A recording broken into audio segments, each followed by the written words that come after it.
Reka tugusuhuze twifurize ibihe byiza wowe dukurikira umunsi ku wundi ku rubuga rwa Rwanda Burundi Updates. Ni amakuru agezweho muri kano kanya.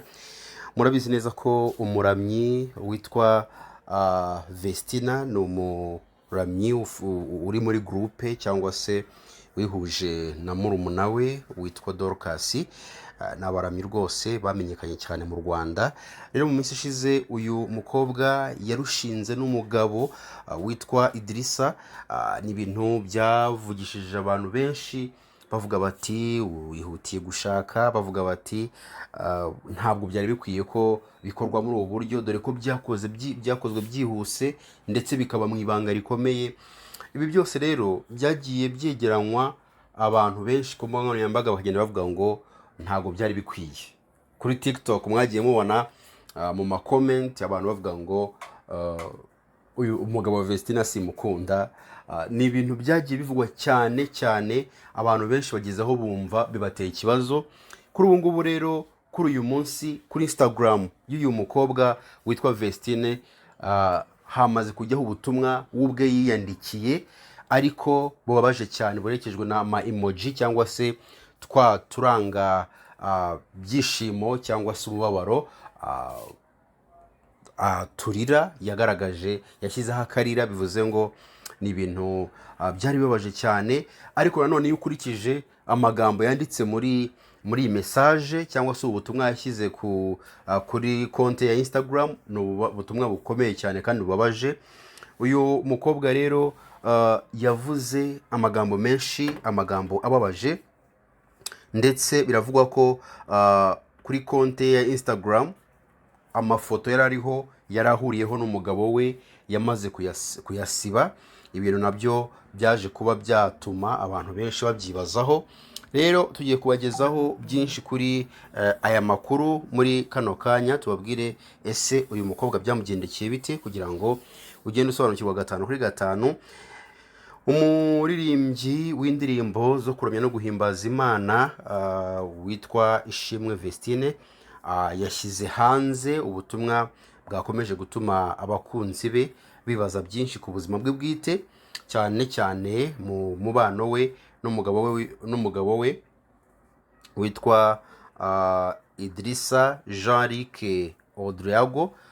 Bamaze amezi makeya barushinze cyangwa se bashyingiranywe nk'uko birimo biragenda byandikwa. Ubu butumwa rero bwasohotse nyuma y'iminsi igera ku 136 gusa basezeranye imbere y'Imana mu bukwe bwavuzwe cyane mu Rwanda ndetse no hanze y'u Rwanda. Rero hari agace gato yagize ati ndi kubona ubuzima bubi kandi ndi kuba mu buzima bubi kandi ntabwo ari byo nahisemo. Ni kamwe ni agace gatoya muri message ndende yanditse mu rurimi rw'icyongereza, turi bugerageze guhindura mu kinyarwanda kugira ngo n'umuntu wese uri utasobanukirwa tuze kumufasha gusobanukirwa.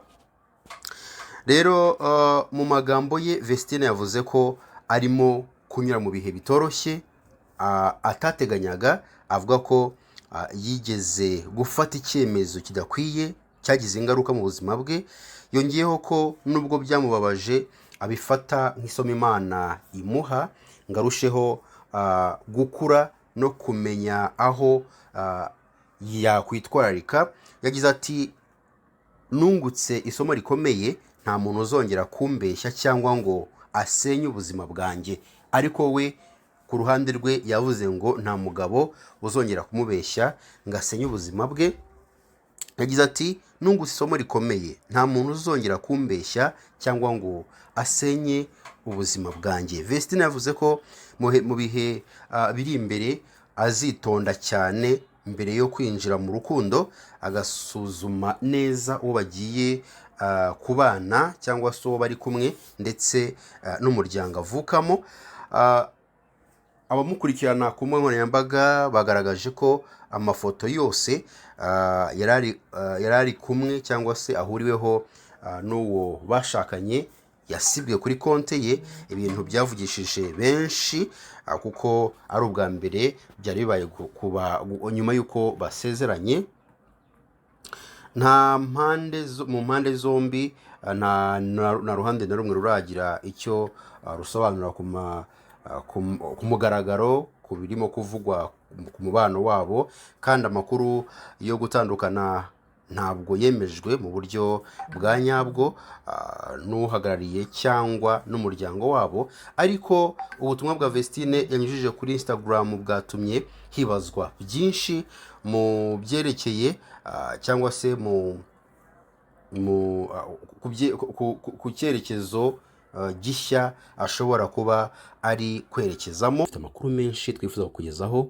Inkuru ya mbere ni umuherwe wagiye kwihaniza umuhungu cyangwa se umugabo wamushakiye umukobwa cyangwa se umukwe we, nyuma y'uko uyu mugabo akubise uyu mukobwa mu buryo bubabaje cyane. Rero uyu mukire yagiye kumwihaniza ndetse uyu mugabo akubitwa cyane n'amabawunsa y'uyu mugabo yari yajyanye. Turaje tubigarukeho 5 kuri 5 ntujye kure kugira ngo usobanukirwe byinshi ku makuru arimo gutangazwa. Iyindi nkuru yihutirwa ni inkuru y'impanuka y'indege yabaye igashya mu buryo buteye ikibazo. Nabyo turaje tubigarukeho 5 kuri 5 ntujye kure, ndetse turakubwira n'ikirombe cyahitanye abantu benshi bagera ku barenga 100. Kuri ubu ngubu hakaba hamaze kugaragara imirambo igera kuri 36 gusa. Rero hakaba hakirimo gushakishwa n'abandi batari baboneka. Duhereye kuri iyi nkuru ivuga ko mu indege yari ivuye Kinshasa itwaye intumwa za Minisiteri y'Ubucukuzi bw'amabuye y'agaciro, yafashwe n'inkongi y'umuriro igeze ku kibuga cy'indege cya Luaba. Amakuru avuga ko mu bari muri iyi ndege nta wabuze ubuzima kuko umuriro wahereye mu gice cy'inyuma.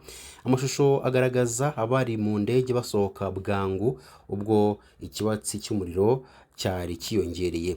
Iyi mpanuka y'indege yabaye kuri uyu wa mbere tariki 17 Ugushyingo 2025 ku kibuga cy'indege cya Kolwezi n'umurwa mukuru w'intara ya Lualaba. Hari amakuru avuga ko iyi ndege yatangiye kugira ibibazo bya tekinike ikiri mu kirere. Abashinzwe kuzimya inkongi babashije kwizimya itarafatwa yose. Ku wa gatandatu muri iriya ntara ikorerwamo ubucukuzi bw'amabuye y'agaciro, ishyano ryaraguye ubwo ikirombe cyagwiraga imbaga y'abantu benshi, hagapfa abagera kuri 40 nk'uko Radio Okapi ibivuga mu mibare y'agateganyo.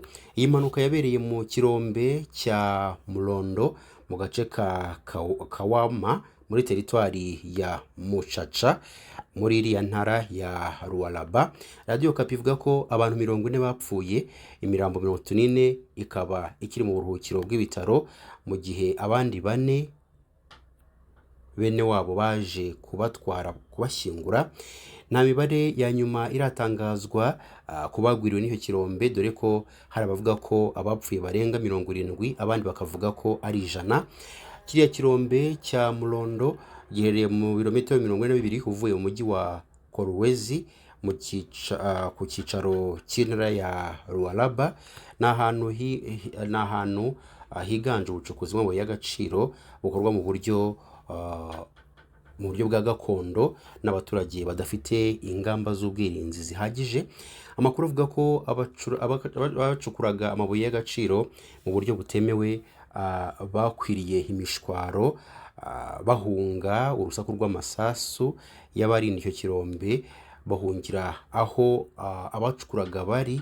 Rero ahantu hari harunze itaka barirusha imbaraga rigwira abari bari mu kirombe hasi. Kugeza ubu ntacyo leta ya Kongo yari yatangaza kuri iyi mpanuka. Naho umuherwe witwa Mike Sonko yabaye umuyobozi wungirije w'umujyi wa Nairobi igihe kirekire, akaba ari umwe mu baherwe bo muri Kenya. Yashyize hanze amashusho agaragaza uburyo yagiye kwiyamaha umukwe we. Uyu muherwe utunze ibimodoka bihenze cyane avuga ko ibibazo by'abagore n'abagabo ndetse yakomoje cyane ku bagore bahohoterwa mu ngo bikwiye kuvugwaho. Akibaza ati se niba umwana w'umukire akubitwa bigeze ahangaha, umwana uturuka mu muryango utifashije we bimeze gute? Yavuze ko yagiye mu bitaro kureba uko ubuzima bw'umwana we bumeze, ashima uburyo ibitaro by'abagore bya Nairobi bifite igice cyitwa Gender Violence Recovery Center bivura abagore bakubiswe n'abagabo babo cyangwa bakorewe irindi hohoterwa, ngo bibakira ku buntu ndetse bikabavura ku buntu. Sonko avuga ko atari ubwa mbere umwana wakubiswe, ariko ngo yari yarabiretse abifata nk'iby'abana, agasaba abagabo kudakubita abagore babo nubwo baba bagiranye ibibazo. Umukobwa we yahamagaye kuri telefone umubyeyi we ari we nyina, amubwira ko arambiwe umugabo we, ko ahora amukubita kubera gusa kumubaza niba ari bufate icyayi. Ibyo byababaje uyu muherwe witwa Mike Sonko, ajya ahitwa Kitengere kureba umukwe we. Akihagera yahise atangira kumubaza ati, kuki wakubise umwana wanjye, yagukoze iki? Nkwishyurira inzu, nishyura amashuri y'abana, wamuhoye iki? Ngewe ngukubise wabyumva gute? Ibigabo bifite imbaraga byari biherekeje Sonko, umwe yahise atangira kumukubita uwo mukwe we, ariko Sonko aramubuza, ndetse n'umugore amuhagararaho amubwira ati, winkubitira umugabo. Uyu mugabo yavuze ko yagiranye akabazo n'umugore we aramukubita.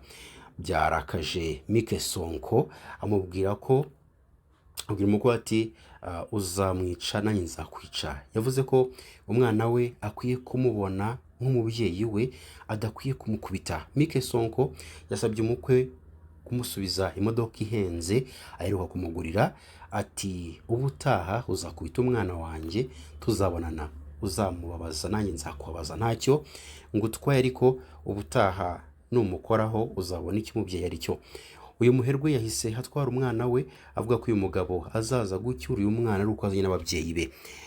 Twikomereje no kuyandi makuru yacu.